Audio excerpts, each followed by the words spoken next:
बिरहा का शुरुआत हो गई भूमिका के भाव से। कैसे?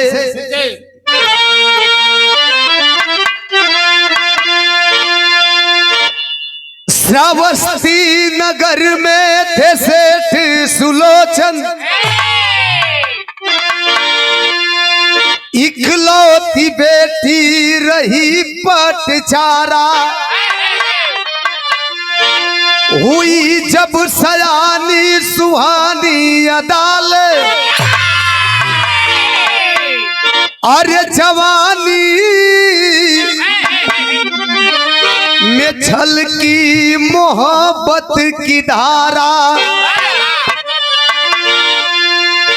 पाबंदी बेटी पर सेठ लगाए, मर्यादा कुल की तुम्हारे हाथ है, बिना मेरी मर्जी सगाई न करना, कलंक का टीका लगाना न माथे।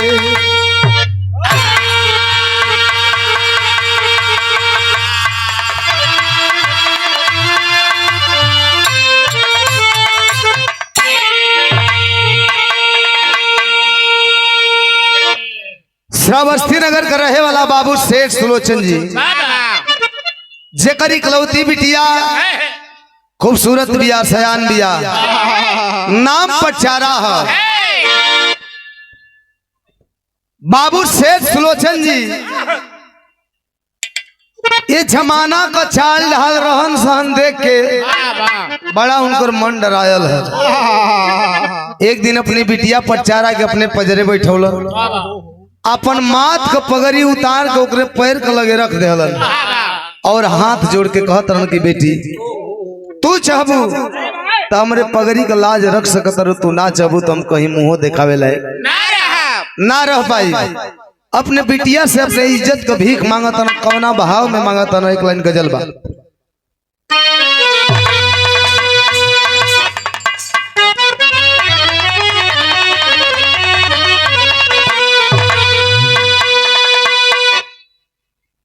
कोई बिछड़ता हुआ आशिक अपनी बिछड़ती हुई मासूका से कहता है, क्या कहा?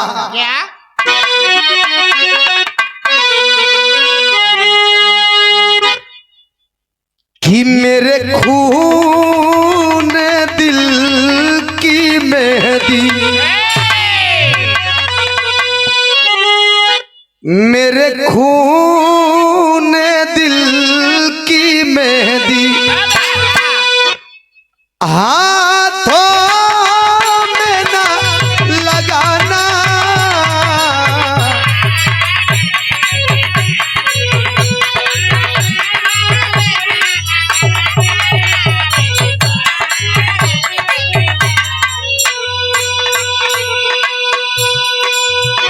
मेरे खून दिल की मेहंदी, हाथों में ना लगाना,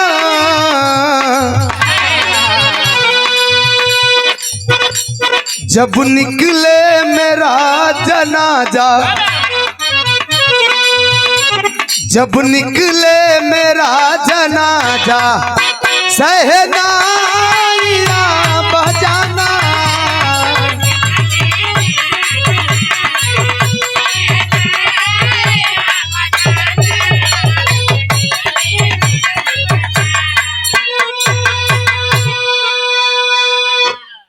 लेकिन बाबू सेठ सुलोचन जी अपने बिटिया से इज्जत का दुहाई देता रहन, इज्जत का भीख मांगता रहन। कैसे?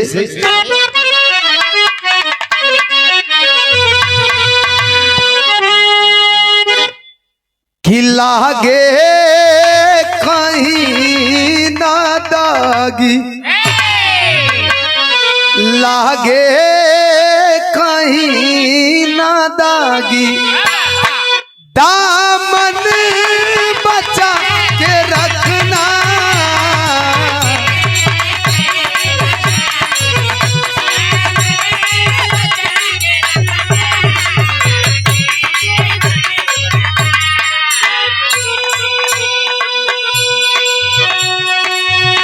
लागे कहीं न दागी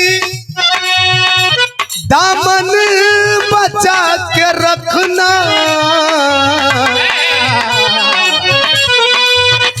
कहीं टूटने न पाए कहीं टूटने न पाए सपना सजा के रखना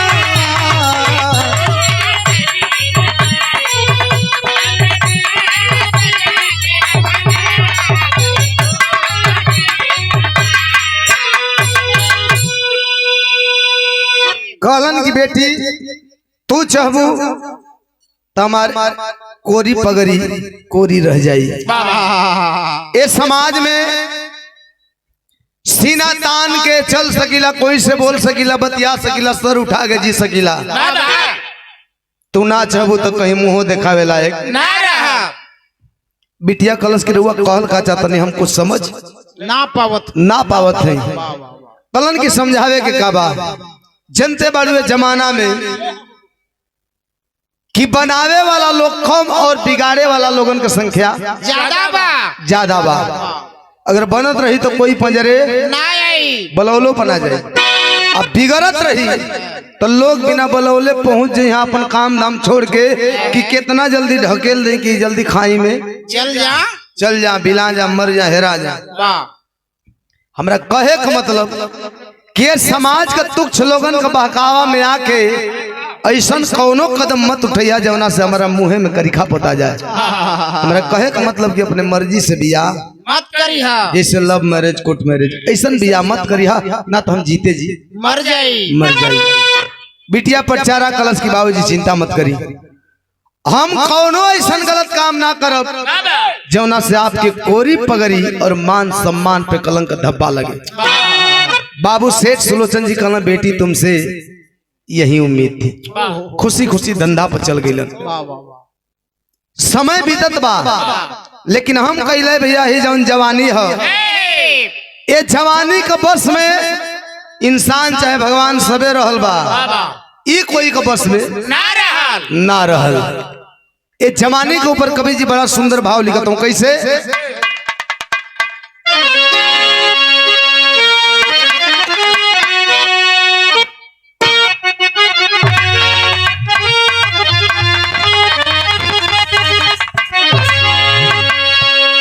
कौनो दुल्ही का दुल्हा बड़ी बड़ी पियक्कड़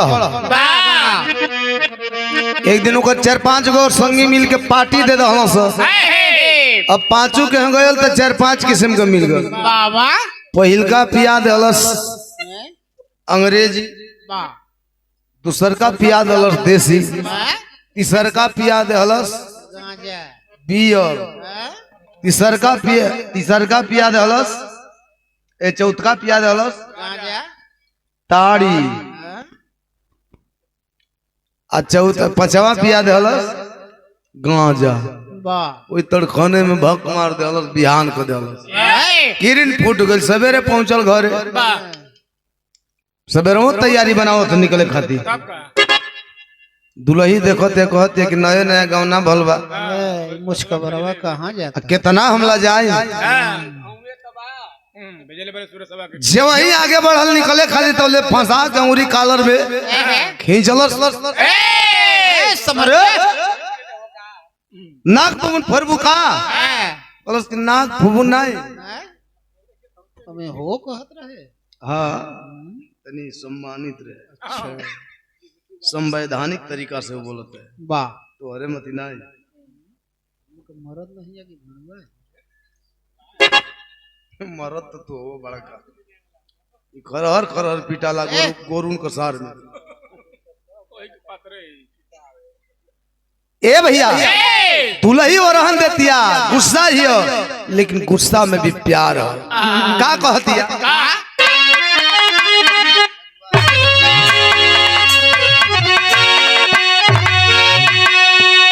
अरे का तड़ी खानावा में जाय सुती गईला, अरे का तड़ी खानावा में जाय सुती गईला, हमार बलमू रात कोई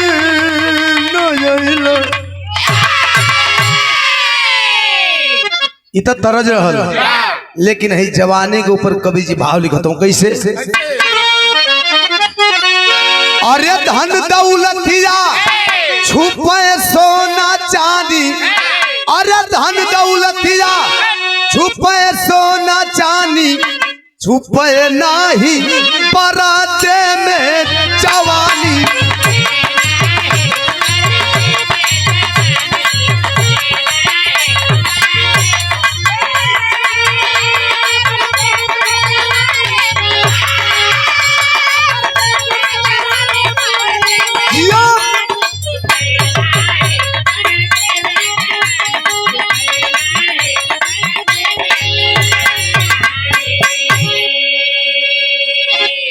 हमारा कहे का मतलब कि धन दौलत अधिका हो जाए, रुपया हो जाए, लोग बैंक में जमा कर दे, LIC करा दे, बीमा करा दे, कई गो योजना चलल बा, तिजोरी अलमारी में ताला मार के रख दे, छुपा दे।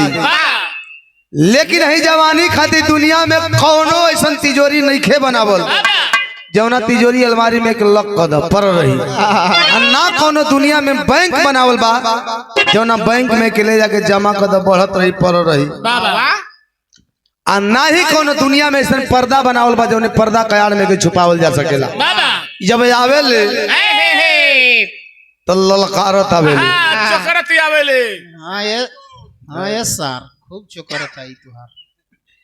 अब देखा बिरहा का दिलचस्पी हमें से बढ़ी, ध्यान से सुनी हलो, जौने बात का डर रहल अब वो के जाता का।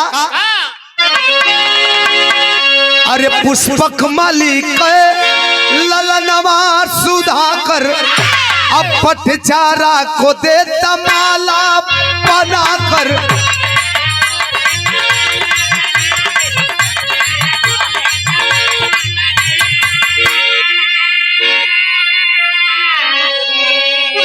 अरे डूब गई ले दोनों परमवा के पानी, डूब गई ले दोनों परमवा के पानी, छुपे नाई परदे में कमानी।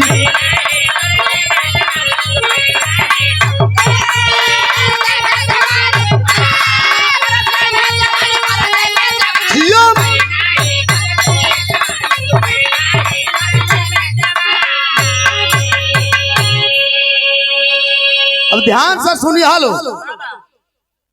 वही श्रावस्ती नगर का रहे वाला पुष्पक माली जेकर इकलौता बेटा खूबसूरत बा जवान बन नाम और सुधाकर, ओकर नित्य प्रतिदिन का काम रहल कि सुंदर सुंदर फूल और सुंदर सुंदर फूल का माला ले जाके पटचारा के लगे पहुंचावे। आना जाना चालू बा, हरो जवानी बा हरो जवानी बा। एक दिन दोनों का अखिया लड़ गई। लड़ गई? हाँ हो, फूट गई नहीं यार, लड़ने का मतलब प्यार हो गई, मोहब्बत हो गई, इश्क हो गई। जब प्यार हो गई तब बेकरारी दोनों और बढ़े लगल। नौहर इनके देखले बिना चैन बना, इनके उनके देखला बिना चैन बा, दोनों और को बेकरारी बढ़त गई। अब आना जाना मिलना जुलना घूमना फिरना चालू। धीरे धीरे धीरे धीरे प्यार में जितनी भी हदें होती है सारी हदें पार होने लगी। जब इन्हीं बात का भनक लागल पटचारा का बाबूजी सेठ सुलोचन जी के कपारे हाथ दलन कलो, अपने बिटिया का आगे हम अपन पगड़ी पटकली हो, हाथ जोड़ली, अपन इज्जत का भीख मंगली, फिर भी हमरे इज्जत को के तनिको ख्याल ना पड़ल। अगर हम ना छे तब तो हमारी इज्जत ना बची।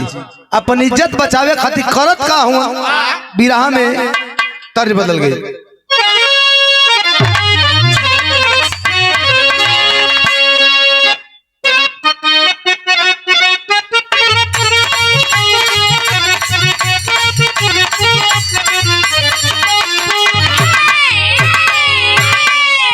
भाव हो अपन इज्जत बचावे खातिर कैला का सेठ सुलोचन जी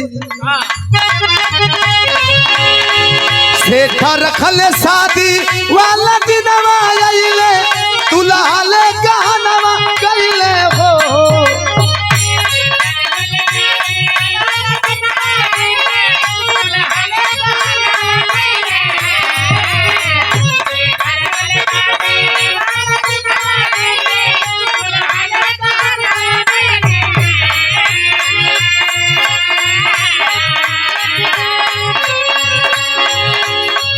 सेठ रखले शादी वाला दिनवा लइले दुल्हा ले जहनवा गइले हो केहू जानलस ना धोखावा के मार भइली दुल्हिन फरार भइली हो केहू जानलस ना।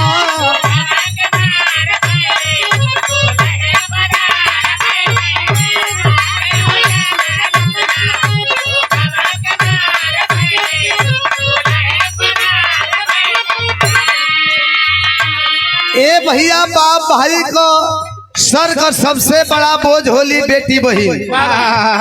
अपन नीमन घर पर देख के बिटिया का बियाह तय कर देहलन। बियाहे के दिने दूल्हे राजा समय से बारात लेके द्वार पूजा लगा देहलन। द्वारे पर खूब चहल पहल बा।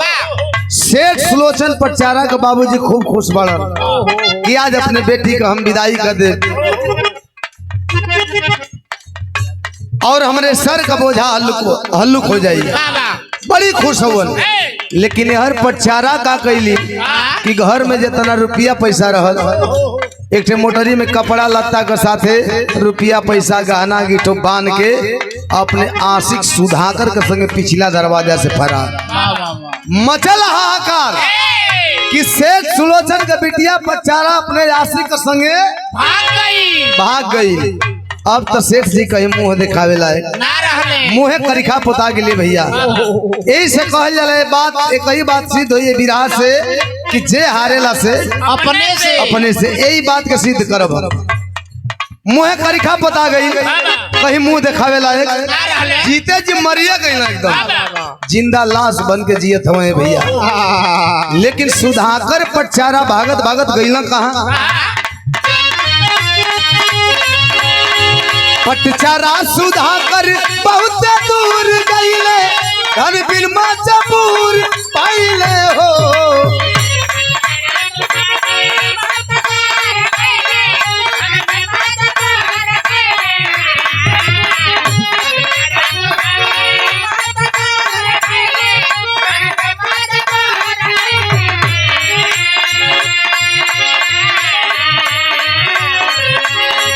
पटचारा सुधाकर बहुत दूर गईले धन बिन मजबूर भइले हो घोड़ा गारू भयल जिंदगी तबार भइली दुल्हिन फरार भइली हो घोड़ा गारू भयल।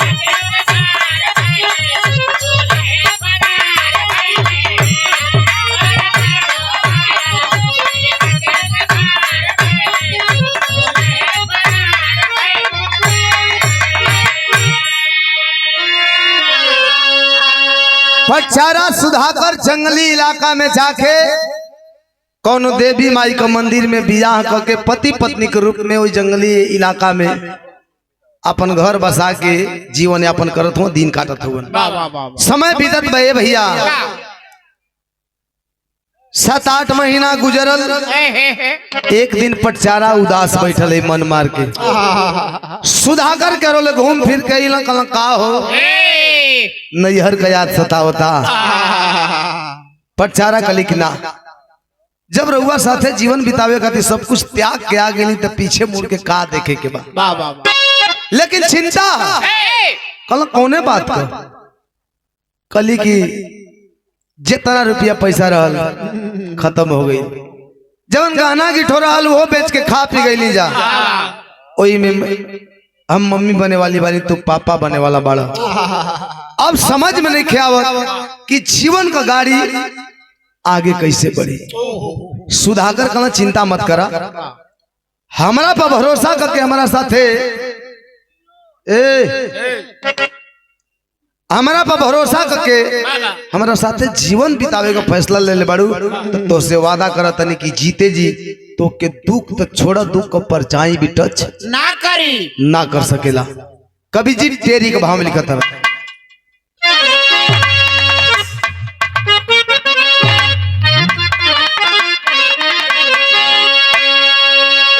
कि सपनवा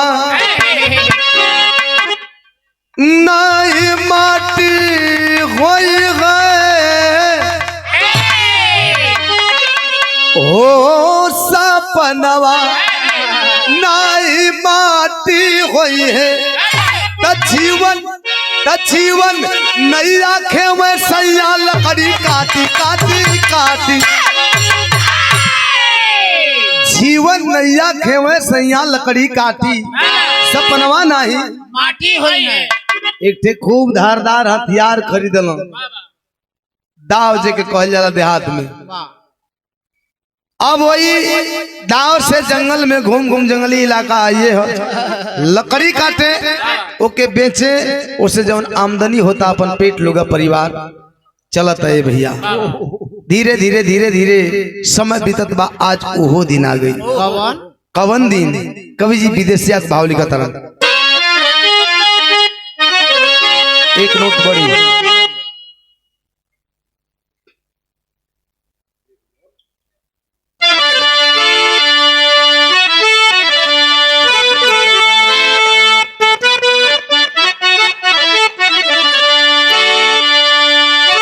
कि जैसे गर्भवती माई जानकी जंगलवा में असुआ बहाई जुनू मवली लाला नवा ओइसे पटचारा एक लाल जनमावली हो 3 साल बीतला गरीबिया में दिनवा। समय अनुसार प्रसव पीड़ा हुआ बड़ी कष्ट और पीड़ा सह करके पटचारा एक बच्चे को जन्म देती है। धीरे धीरे समय बीतत बाद 3 साल बीत गए यानी वो लड़का 3 साल का होगा। तब दूसरा गर्भ धारण कैली पटचारा जब अकहली सुधा करके दाई के चरण 3 साल बाद जब दूसरका गर्भ धारण कैली एक दिन पटचारा अपने पति सुधाकर का पांव पकड़ के आंख में आंसू हुआ हाथ जोड़ के एक निहोरा करत रही का कहली इतन बिनती आबा तो से हमार स्वामी अहम के बैठाई देबो बाबुल के भावनावा। हाथ जोड़ के रोए लगली रिक्वेस्ट कर तारी कि सैया जितना हो सकल दुख बर्दाश्त कैली एक ठे लड़ी को पैदा कर देनी दूसर का होखे वाला बा लेकिन अब दुख बर्दाश्त ना होई नहीं खे हो। एगो काम करी हमके हमरे बाबूजी के लगे पहुंचा दी मानता नहीं मन से गलती भयल बा लेकिन छोट छोट बचवन का जब मासूम चेहरा देखे मम्मी पापा ना तो हमनी के गलती भुला के हमनी के अपना लिया हमके हमरे बाबूजी के लगे पहुंचा दी हमके लेके चली। जब इतनी बात सुधाकर सुना कि नैहर जाए का जीत कर थे सुधाकर समझावा तरन कहला ठीक बा तोहार कहल बिल्कुल जायज बा गलत नहीं के लेकिन एक हमार बात तनी सुन ला समझावा तरन बिरहा में गीत बदल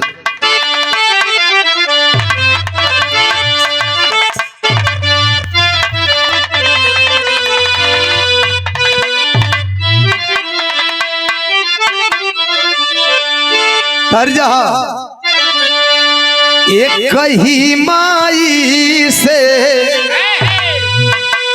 जग जामल एक ही माई से जग जामल केहू सुखिया केहू दुखियारी बा ई भेद बड़ा ई भारी बा।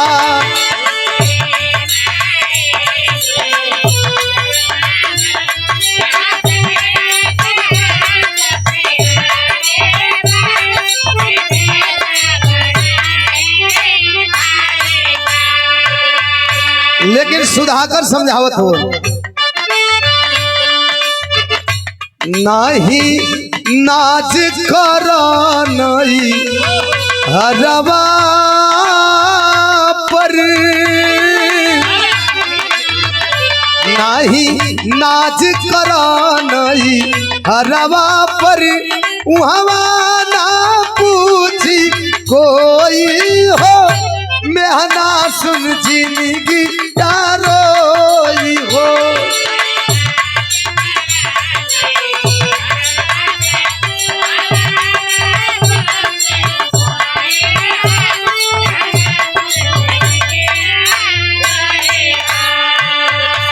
कहलन कि जौने नैहर पर तू नाच कैले हो नैहर जाए जा जीत कैले हो एक बात जान लो वहां गईले के बाद मेहनत आना का अलावा और कुछ मिले वाला कारण बताओ तो का है। बनले पे जमाना संग देला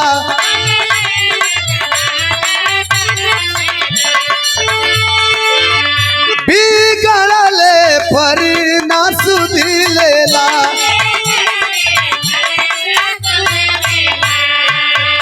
मत बोवा बीज पथरवा पर मत बोवा बीज पथरवा पर लिखल जो लीलारावा होई हो मेहना सुन जिंदगिया रोई हो।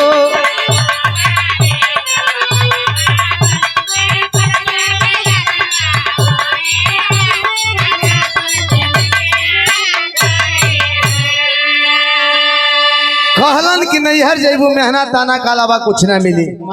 काहे कि जमाना में पुरनिया लोग कहावत कहले बा कि बनले कसार बहनोई हो जगतिया में कोई नहीं अपना बनल है सब आछो आछो करी बिगड़ला का कोई ना सहारा हो। पत्थरे पर बीज बोवे का कोशिश मत करा प्रफुल्लित ना होई अंकुरित ना होई लेकिन पटचारा जीत पही कि हम जाए जीत देख के सुधाकर बात मान गए कहलन ना मनबू चल लिया के चल देला।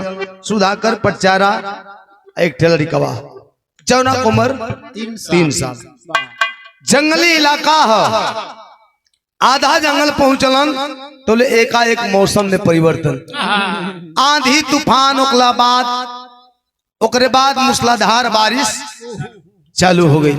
वही में जवन तू सरका करबो कर रहल समय पूरा हो गल प्रसव पीड़ा चालू हो गई दर्द बर्दाश्त ना बिल बेहोश होके गिर गई। सुधाकर पड़ना बड़ा फेर में अब हम का करी एक तो मौसम खराब दूसरे में तबीयत खराब सोचा तरन की जंगल में बटले बानी हथियार बटले बा अब काहे न पातर पातर टहनी काट के झोपेदार पतई वाला मड़ई टाइप का बना दे ताकि कुछ राहत मिली मौसम ठीक हुई तो आगे बढ़ल जाई।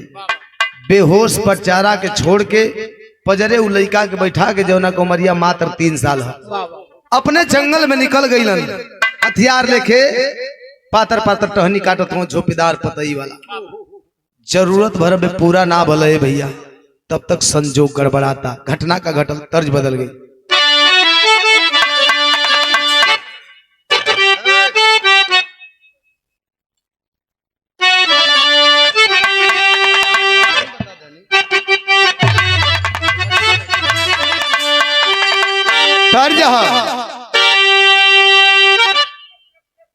अरे कही दा भौजी भैया से अरे कही दा भौजी भैया से कही दे मुर्गावाना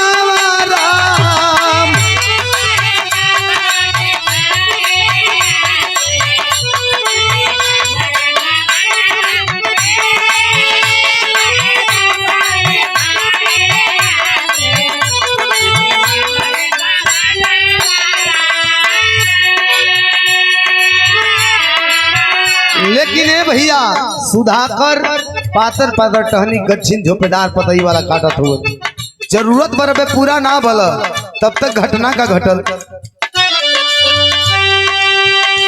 अरे सापवा लिपट के काटा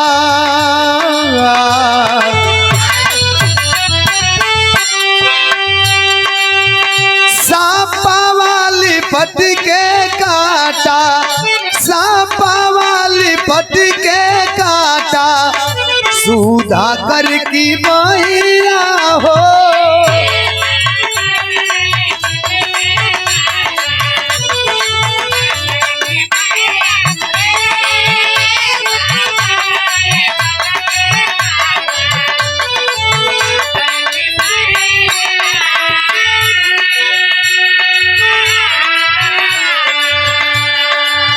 सांपा वाली पट के काटा अरे सुधाकर की मैया हो।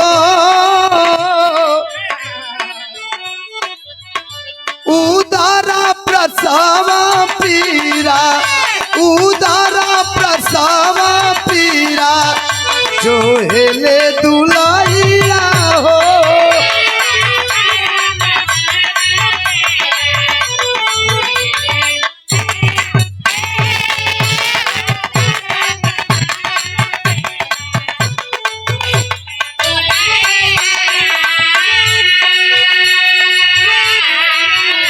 ये वही टहनी पे वार करता है। टहनी में सर्प लपटाया हुआ था, हाथ में डंक मार दिया, बिसैला था, मुंह से गाज चले लगले भैया।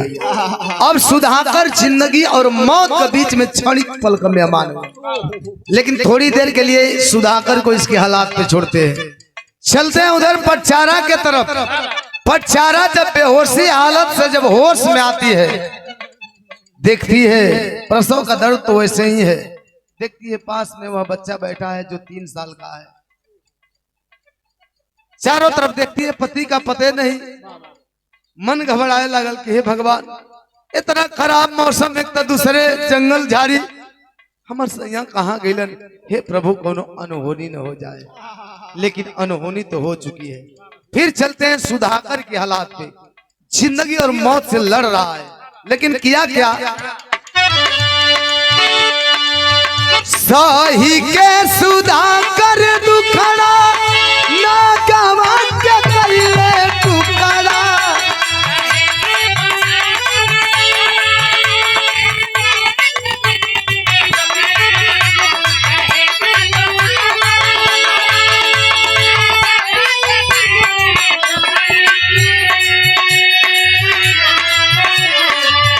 मारी गईले अपने भी, मारी गईले अपने भी, टूटल सनैया हो।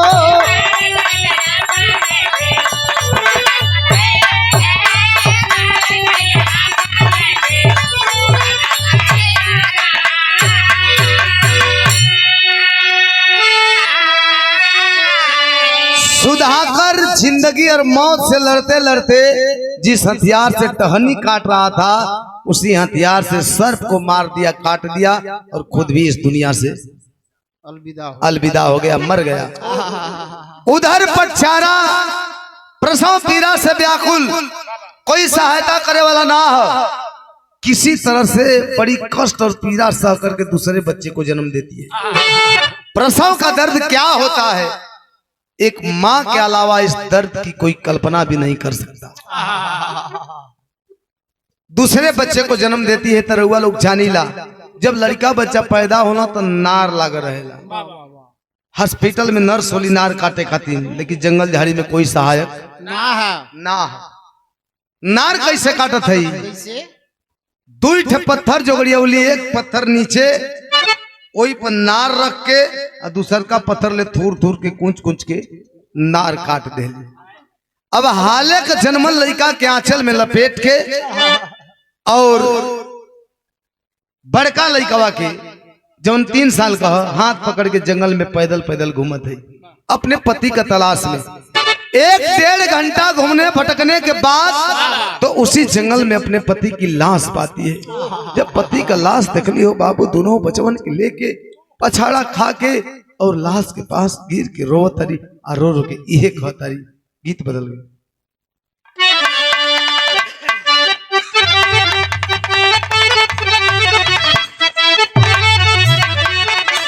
तर्जह अरे गंगा माई के ऊंच बा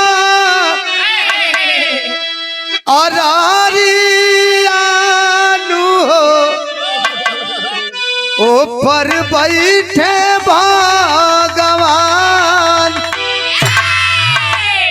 लेकिन पटचारा आज दोनों बचवन के लेके अपने पति सुधाकर के लाश के पास बैठ के रो तारी और रो रो के इहे कह तरीका।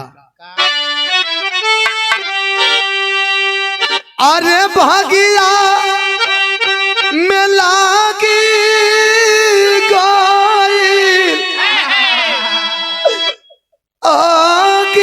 आगियानु हो, नैया पड़ल माझधार। रो तारी की सैया, जब तक तू जियत रहला हम सुहागिन रहली, हमार दोनों बचवा सौभाग्यशाली रहलन। जब तक जियत रहला ई दुनिया एकदम गुलजार लागत रहल। तू ही तो एक सहारा रहला, छोड़ के चल गईला बीच मझधार में। अब बिना तोहरा ये पूरा दुनिया अनहार लोगत बा सैया। जब तक जियत रहला तोरे नाम कर सिंदूर हमरे मांग में चमकत रहल, दमकत रहल। लेकिन आज दशा का,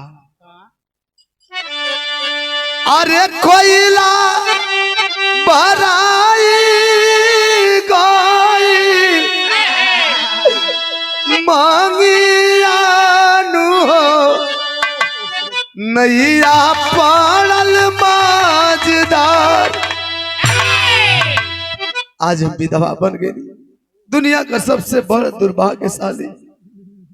बाजिन लोग कई जो ने बाजिन के समाज के लोग आगे देखल पसंद ना करेला। लोग ये कहेला कि मारा जतरा भंग हो गई, कुल छिनिया बझिनिया पड़ गई, जतरा खराब हो गई, लेकिन मुंह देखल पाप बा। ये तो बड़ लाछन लेके ये दोनों बचवन के लेके करे सहारे जियब कहाँ जाई। लेकिन वह अबला जात रोने के अलावा कोई रास्ता भी तो नहीं था। रोने धोने के बाद देखती है बगल में हथियार गिरा पड़ा था, जिस हथियार से लकड़ी काट रहा था। खन खोद करके अपने पति की लाश आधा तिहा दफना करके कुछ मिट्टी कुछ खरपतवार डाल करके दफना देती है। सोचती है अपने दोनों बच्चों के सहारे जीवन बिता लूंगी। दोनों बच्चों को लेकर के चलिए, कहां चली है? बचवन के लेके चलली नहीं हर नगरिया, अब पिछावा में रोक लिहलस ना दिया तारिया।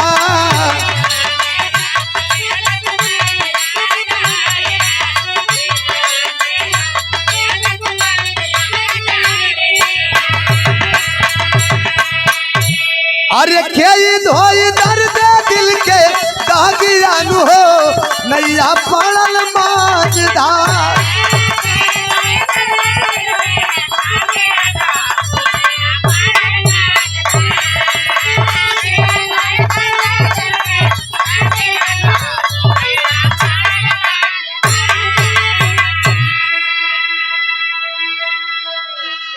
दोनों बच्चों को लेकर के चली है मायके की ओर, अपने नैहर की ओर, कि मम्मी पापा के साथ दोनों बच्चों के सहारे अपना जीवन बिता लूंगी। लेकर के चली है जो वही जंगलवा से बाहर भैली। जंगलवा से बहरिया एक नदी है जौना में पानी भी भरल है। नदी के किनारे बैठ कर रोवे लगली, झंखे लगली कि बाहर प्रभु किस जुर्म की सजा दे रहे हो आप? एक छोटी सी भूल हो गई, उसकी सजा। मेरे पति को तो आपने छीन ही लिया, अब कितना परीक्षा लेंगे आप? अकेले होती तो कैसो नदी पार कर देती है, छोट छोट लड़कन के लेके नदी कैसे पार करब? रोवा तारी, झंखा तारी। 2, 4, 5, 10 मिनट के बाद दिमाग में उपाय सुझल बा। जब उपाय सुझल तो कैली है का कवि जी सोरठी भाव लिखत।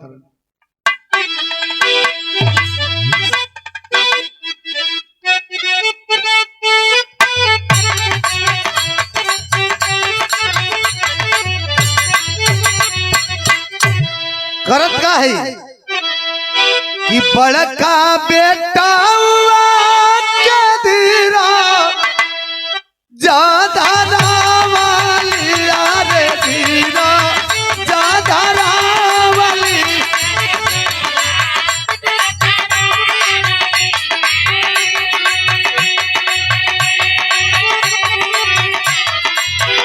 बड़का बेटा के धीरा ज्यादा रावली अरे धीरा ज्यादा रावली छोटा काके कैली वही पार नुरा की रामा हो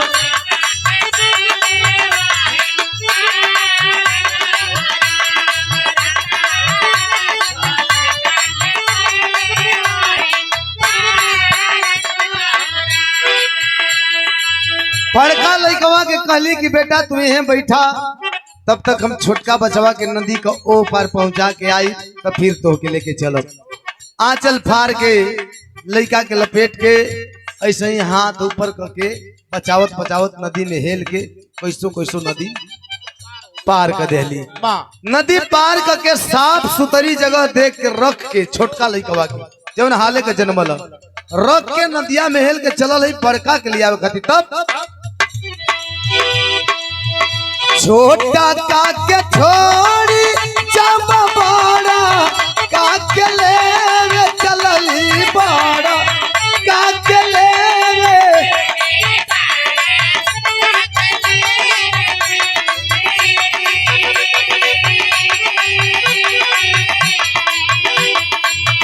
छोटा काके छोड़ी जब बड़ा काके ले चलली बड़ा काके छोटा का पगी धलक कैलस वार राम की रामा हो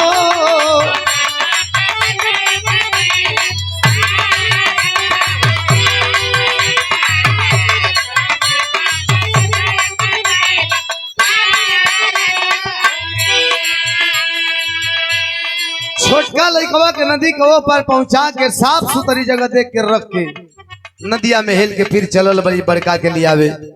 कहल जाला माई का जेरा गाई कहो बाबू। नदिया में जब फल आगे बढ़े तब मुड़ के देखे छोटका लड़कवा के कि हमार लाल हमार करेजा का टुकड़ा सही सलामत हुआ न सुरक्षित हुआ न। ऐसे करत करत जब आधा नदी पहुंचली फिर एक बार मुड़ के देखा तारी तो छोटका लड़कवा पर खूब भारी भरकम गीध आके बैठल बा चोंच मारता।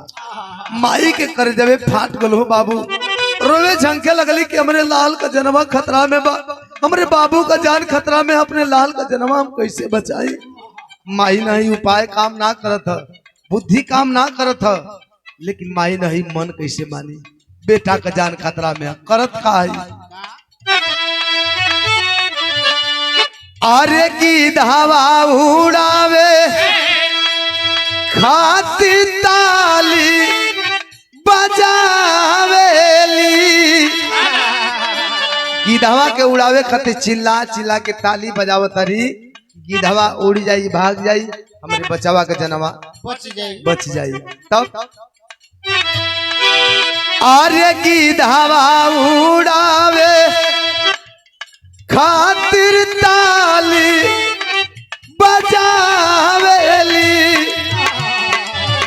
बड़ा का समझलस माई हम के बोलावेली बड़ा का समझलस माई हम के बोलावेली।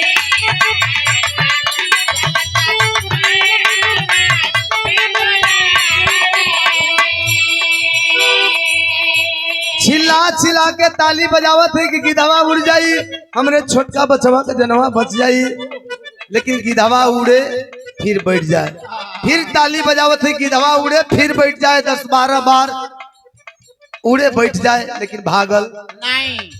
ताली बजावत है गीत भगावे खातिर लेकिन नदिया का ये पार जौन बड़का लड़का है जौना का मात्र 3 साल उम्र है 3 साल का लड़का का बुद्धिए कितना ये पंचो ओकरे मन में गलतफहमी समा गई कि लगा था हमार माई हमें बुलावत है। बोलावतिया एजे तबाहरी मिस्टेक कैलस भयल का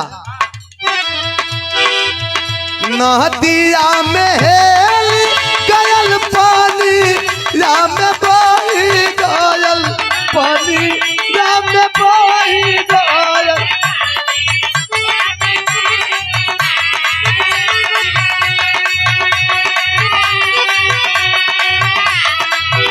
नदिया में हेल गयल पानी या में बही गयल पानी या में बही गयल छोटा काके गिरवा दिहलस मार डुएरा गिरामा हो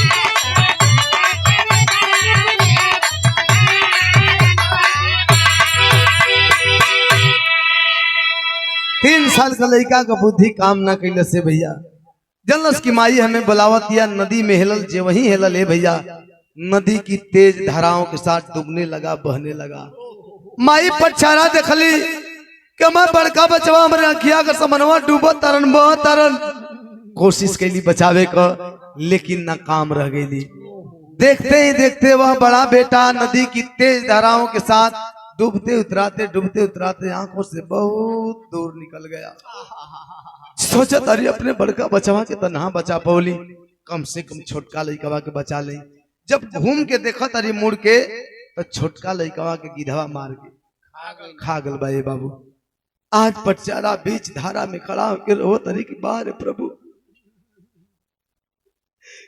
कितना सताओगे हमसे हमारे पति को छीन लिया आपने सहारा मान के चली थी कि दोनों बच्चों के सहारे जीवन काट लूंगी लेकिन जो सहारा था वो भी आपने छीन लिया अब मैं कहां जाऊंगी क्या करूंगी लेकिन रो रही है रोने के अलावा कोई रास्ता नहीं है लेकिन बाहर पटचारा फिर भी अपनी जिंदगी से हार नहीं मानती है सोच रही है कि बची खुची जिंदगी अपने नैहर में मायके में मम्मी पापा के साथ बिता लूंगी नदी से बाहर आई है चली है मायके की ओर जब नैहर के नजदीके पहुंचली तो नैहरवा से पहले में एक बुढ़ऊ दादा से मुलाकात भई बुढ़ऊ दादा दूरही से देख के पहचान गइलन पजरे इलन कहलन बेटी तू सेठ सुलोचन की बिटिया पचारा हो ना रोने लगी कि हाँ बाबा मैं ही हुआ बागर हूं बेटी तू रो रही हो लग रहा है तुम्हारे ऊपर कोई भारी मुसीबत पड़ी है कहते कि हाँ बाबा मुसीबत नहीं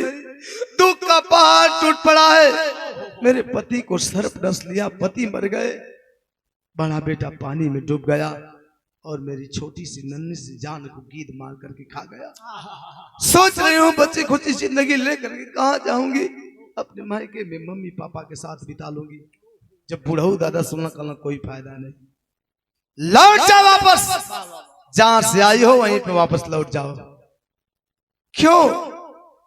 क्यों ऐसा करे कौन सा इंसान होगा जो इतना दुख और दर्द सुनने के बाद उसका पत्थर का कलेजा मोम नहीं बन जाएगा कलेजा नहीं फट जाएगा आप हैं कि पत्थर बने पड़े मैं मानती हूं मैं गलती की हूं एक छोटी सी गलती प्यार करने की लेकिन इस गलती की इतनी बड़ी सजा तो नहीं हो सकती कि मेरे घर परिवार गांव समाज मेरे मम्मी पापा मुझे नहीं माफ कर सकते कहाँ जाऊंगी मैं बुढ़ऊ दादा कहना बेटी शायद मैं जो कहना चाह रहा हूं तुम समझ नहीं पा रही हो तो बाबा फिर समझाइए ना क्यों ऐसा कर रहे हैं बुढ़ऊ दादा कहना देखो जिद मत करो जिद करते कि नहीं बाबा बताइए आखिर क्यों मुझे जाने के लिए कर रहे हैं बुढ़ऊ दादा न चाहते भी बताओ तरन कभी जी आलाक भाव मिलकर तरन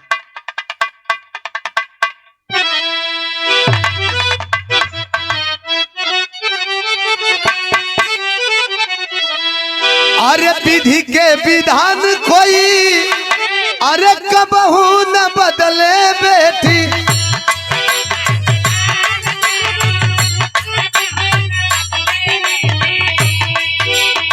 हो न हर जग में सके न कोई टार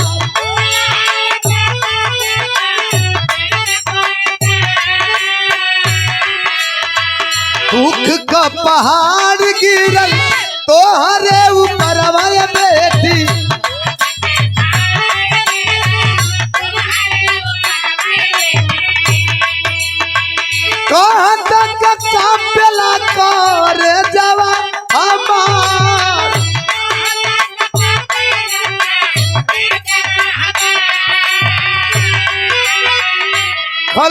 बेटी एक बात खूंटा बांध लेना, जो विधि का लेख होता है विधाता ने जो लिख दिया, जो होने को रहती है कोई टाल नहीं सकता। कोई माई का लाल ना पैदा हुआ है ना कभी पैदा होगा, जिसके माथे पे जो लकीर खींचा है उसे मिटा दे, जो होने को टाल सके, ऐसा नहीं हो सकता। और तेरा दुख सुनने और देखने के बाद तो वाकई में मालूम पड़ता है तेरे ऊपर दुख का पहाड़ टूटा हुआ है। ए भैया बताओ, तरन हिम्मत नहीं हो रही है कि तेरा दुख तुझसे बयां करूं, लेकिन तुझ में अगर क्षमता है सहने की तो सुन, बताओ तो का। एक रतिया में भारी आयला तूफान वाले बेटी,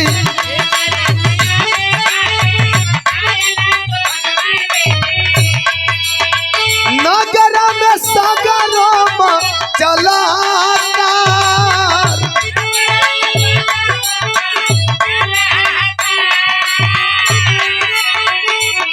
गयल पेड़ ढाही गयल तोहरी घर वाले बेटी,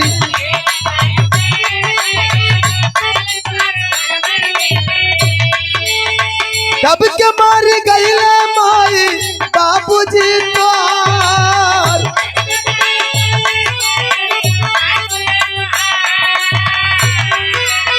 सुनली पटचारा माई बाबू के मरनवा पंचो,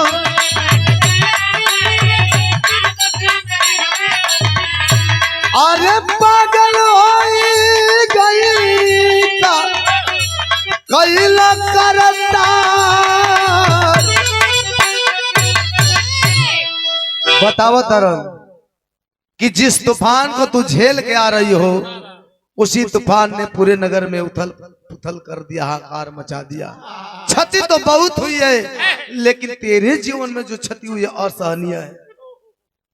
तेरे घर के पीछे जो बरगद का वृक्ष था तेरे घर पे गिरा, जिसके चलते तेरा घर गिर गया, जिस घर में दब करके तुम्हारे माता और पिता दोनों मर गए।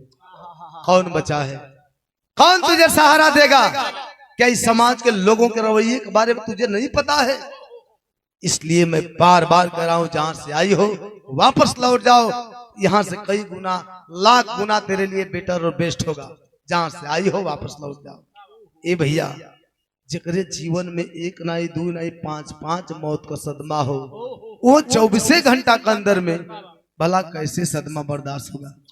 पटचारा के साथ वही हुआ, दिमागी संतुलन बिगड़ गया, पागल हो गई। और जब पागल हो गई तो कभी जी सदर भाव में लिखी,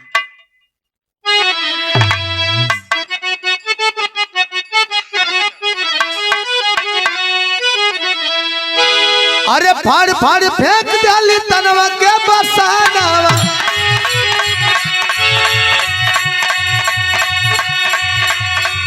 अरे गली गली घूमे लगली होई के उघार, अरे देखे ना तमाशा मारे लोगवा पथारावा, अरे तनवा के ढाके देखी रहल समझदार, अरे घूमत घूमत पगली गई जेत बनवा में, जहाँ भगतन के रहे भीड़ बड़ी यार, भगवान बुद्ध उपदेश देत रहले, अरे पगली के देखी सब कहे मार मार,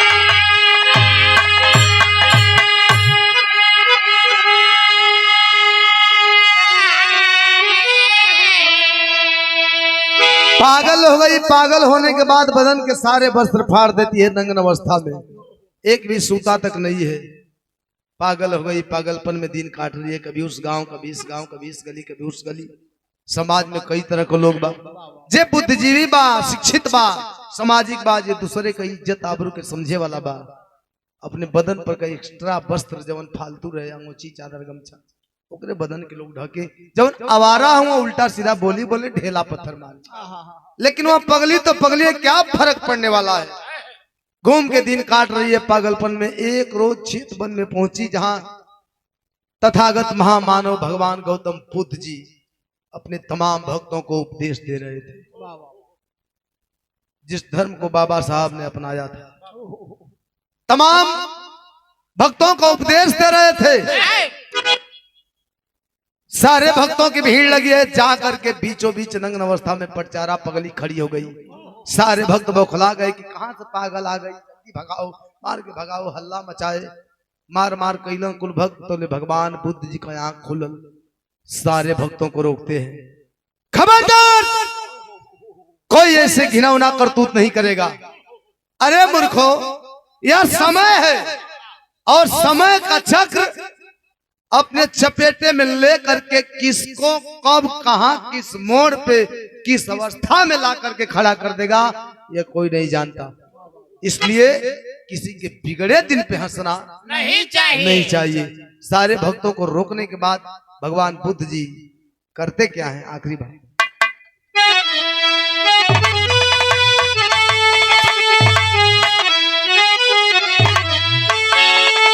अरे भगवान बुद्ध कुल पूजा बतिया दयावा लग जा हमारी छतिया धर्म के बिटिया।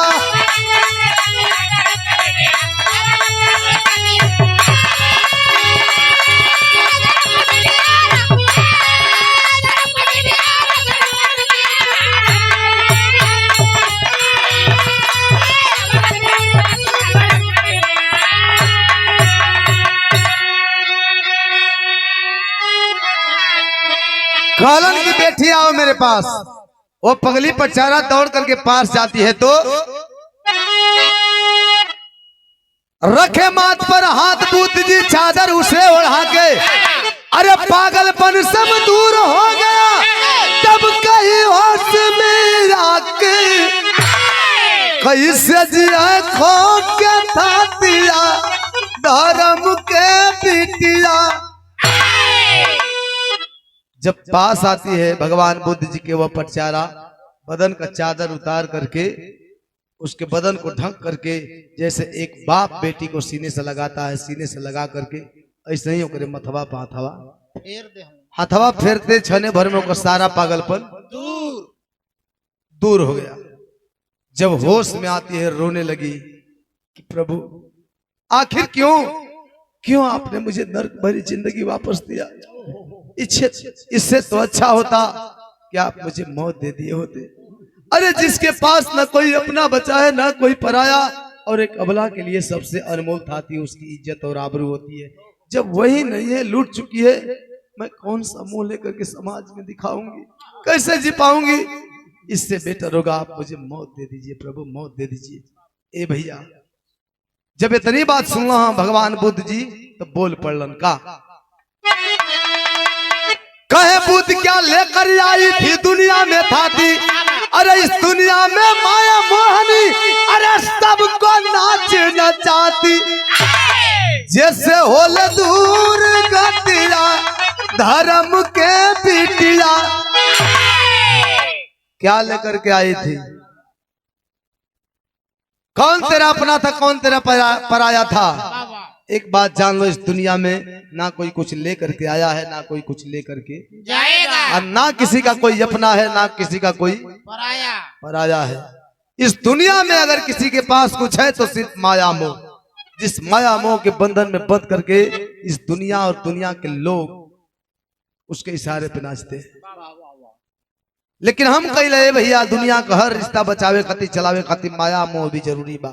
माया मोह बा तबे बाबू चाचा भैया भौजी फुआ फूफा मामा मामी तमाम रिश्ता कायम बा। अगर माया ना है, मोह ना है, जानवर से भी बदतर जीवन इंसान का।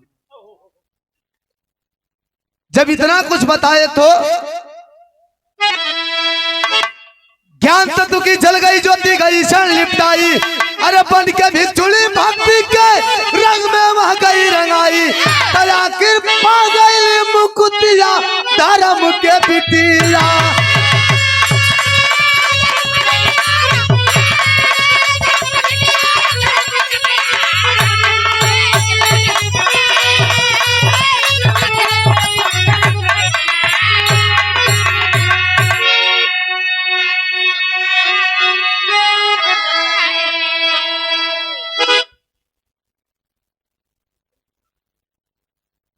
सही बात, यही से कहल गई।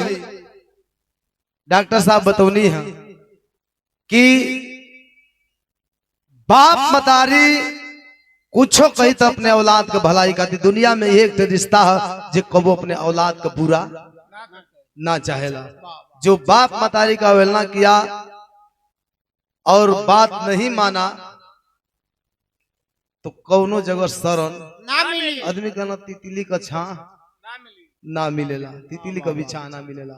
आज पचारा कहां से कहां आ गई, लेकिन भगवान बुद्ध जी के उपदेश के द्वारा उसे ज्ञान प्राप्त हुआ, प्रमाण मिला कि उनके चरणों में उसे मुक्ति और भक्ति दोनों प्रदान हुई। आखिरी भाग गुरु गणेश गुरु रामलाल के स्वर्ग में बचन पावन रामदेव चंद का कवि अरे पुजारी राम खिलावन।